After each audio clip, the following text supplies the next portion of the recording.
Chairman, I appreciate it. Good morning, welcome. Ms. Truckman, let's start with you. Tanzania is engaged in a sustained and escalating assault on religious freedom. The government is carrying out a deliberate campaign to intimidate Christians and to suppress religious activity. In the lead up to the October 2025 election, Tanzanian authorities barred Christian gatherings, restricted church activity, and weaponized state power to control religious expression. Those elections were marked by the dismantling of opposition parties and the arrest and abduction of political leaders. Look at Nigeria. This is how it unfolds.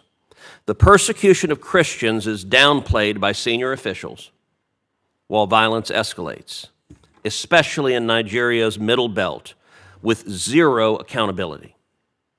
We should not repeat that mistake in Tanzania. The Trump administration was right to initiate a review of the U.S.-Tanzania relationship. The ongoing repression of Christians should be met with consequences. Do you believe that Tanzania is engaging in serious religious freedom violations? Thank you for that question, Senator. I absolutely am aware of and agree with your observations about the banning of opposition parties and targeting of Christians before the October 2025 election, and the bilateral review that is ongoing and that will hold Tanzania to account. That is a critical part of the ongoing bilateral review, and it's a non-negotiable for me as someone who cares deeply about religious freedom and is litigated in that area. That's something that I'm especially attuned to, and I will be keenly observing what threats continue in the country and ensuring that that is part of the bilateral review. There is a provision in the Tanzanian constitution guaranteeing the freedom of religion. Those are words that have to have meaning. And as Justice Scalia said, it's easy to make those promises on paper. That's not enough. They have to be lived. Well, thank you for being vigilant on that. It is needed. Mr. Rodriguez, migration from Guatemala continues to directly impact the United States. Human smuggling networks have moved tens of thousands of Guatemalan migrants into the United States. Transnational criminal organizations profit off chaos at our border and undermine U.S. law enforcement efforts. When I traveled last fall to El Salvador, Panama, and Mexico, I saw firsthand how migration routes are organized and facilitated across the region. Guatemala sits at the center of that flow, both as a source country and as a transit country. We should continue engaging Guatemala in counter-narcotics, cartel activity, and illegal immigration, and recent efforts to strengthen port security and build Guatemala's first centralized targeting center serve as cornerstones of the U.S. Senator Ted Cruz delivered a sharp line of questioning during a Senate hearing, raising concerns about allegations of religious freedom violations in Tanzania, illegal immigration from Guatemala, and China's growing influence in Latin America. During the hearing, Cruz questioned witnesses about reports that Tanzanian authorities restricted Christian gatherings, limited church activities, and targeted opposition groups ahead of the country's 2025 elections. He also discussed U.S. policy toward Guatemala, efforts to combat illegal immigration and transnational crime, and concerns about maintaining Guatemala's diplomatic relationship with Taiwan amid pressure from China. Our focus has to be in developing more interagency involvement with Guatemala's police and law enforcement.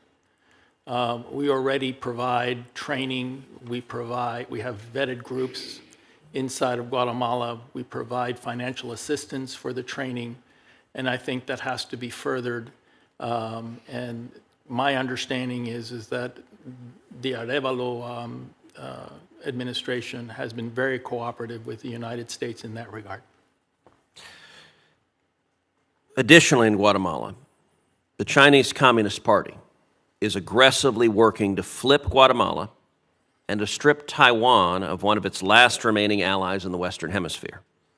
This is part of a broader campaign to isolate Taiwan, to erode its global standing, and to expand Beijing's influence in our own backyard. Panama and Honduras were promised economic opportunity after cutting ties, but what they got instead were opaque deals and deeper dependence on Beijing. Now the Chinese Communist Party is applying the same model in Guatemala, targeting political and business elites to push a break with Taipei. What would it mean for U.S. interest if Guatemala flips from Taiwan to China? And if confirmed, what's your plan to ensure that Guatemala stays aligned with Taiwan and more broadly aligned with the United States rather than China? It would be a blow to national security if Guatemala were to flip its support from Taiwan to China. In my view, the way to counteract the economic coercion of China, because that's what it does, is to encourage more direct foreign investment in Guatemala by the Taiwanese government and by the United States. I think the United States can be doing a lot more with respect to countering malign influences of China, for example, in the cybersecurity area. I think we can do a lot more to encourage the cell phone company, for example, to migrate away from the Huawei software. There's no reason why the cell phone company, which is owned by the United States holding company, cannot be using a trusted vendor from the United States for its backbone. Thank you. Senator Cruz, thank you. And a sincere thank you to all the witnesses for attending today. Please don't forget to like, comment, and hit the subscribers button for more political updates.